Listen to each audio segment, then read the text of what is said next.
सीते राम कथा हृदयम्।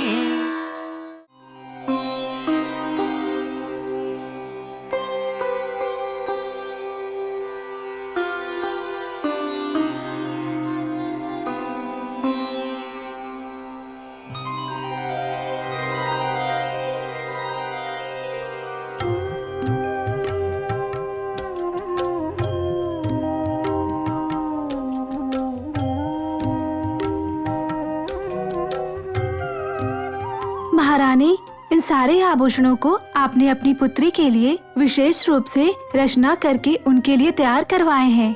इतने सुंदर आभूषण मुझे नहीं लगता कि कभी किसी और राजकुमारी ने पहने होंगे। बस बस, इन सारे आभूषणों को तुमने स्वयं अपने हाथों से बनाया है, इसीलिए इतनी प्रशंसा मत करो।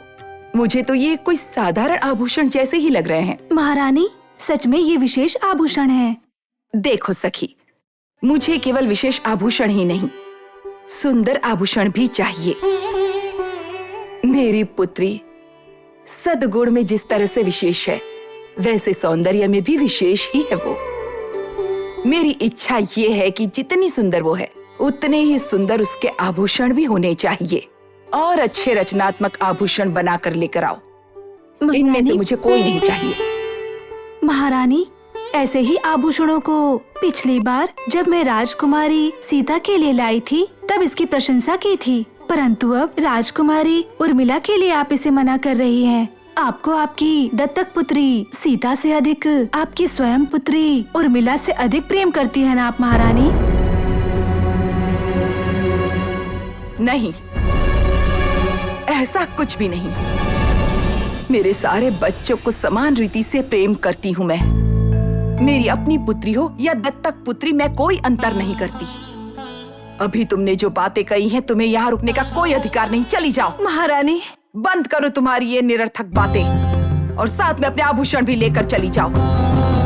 दोबारा कभी इस तरह की बातें करनी है तो इस राजभवन में अपना मुंह मत दिखाना। चली जाओ।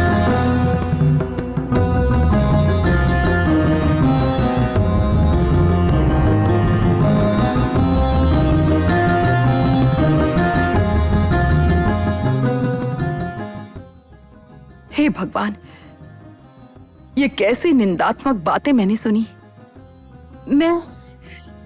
क्या मैं कभी भी अपनी सीता के साथ भेद कर सकती हूँ? ऐसी बातें इसके मुख से कैसे निकली?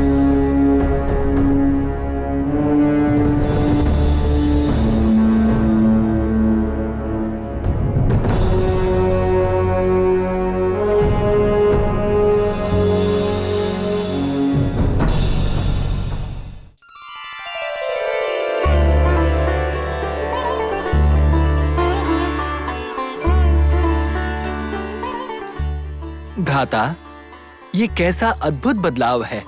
जब हम यहाँ आए थे तब के वातावरण में और अभी के वातावरण में कितना अंतर है। लक्ष्मण, जैसे सूखी धरती में दरारें पड़ती है, वैसे गंगा के आगमन से सब हरा भरा हो जाता है।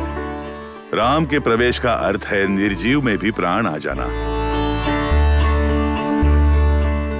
बहन अहिल्या, इच्छा के अनुसार तुम्हारे आतिथ्य का हमने स्वीकार कर लिया। अब हमारी यात्रा को आगे बढ़ाने का समय आ गया है। तुम्हारा मंगल हो।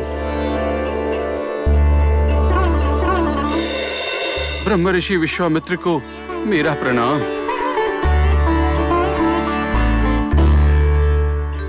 ओह, महर्षि गौतम जी, आपका आगमन तो अनपेक्षित पर प्रसन्नदायक भी है।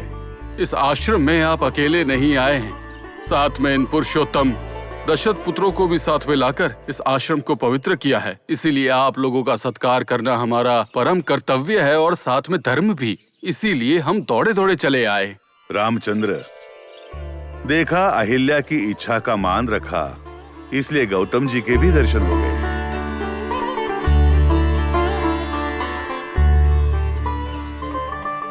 तुम्हारा मंगल हो।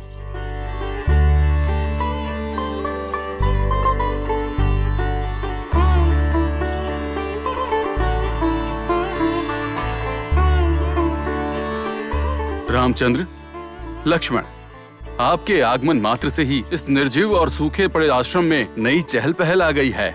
हम आपका सत्कार करने के बाद ही आपको यहाँ से भेजेंगे। रामचंद्र, महर्षि जी की इच्छा का मान रखना भी हमारा धर्म है। अवश्य।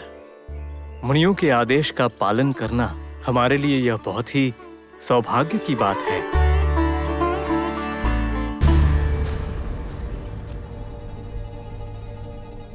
सीते राम कथा हृदयं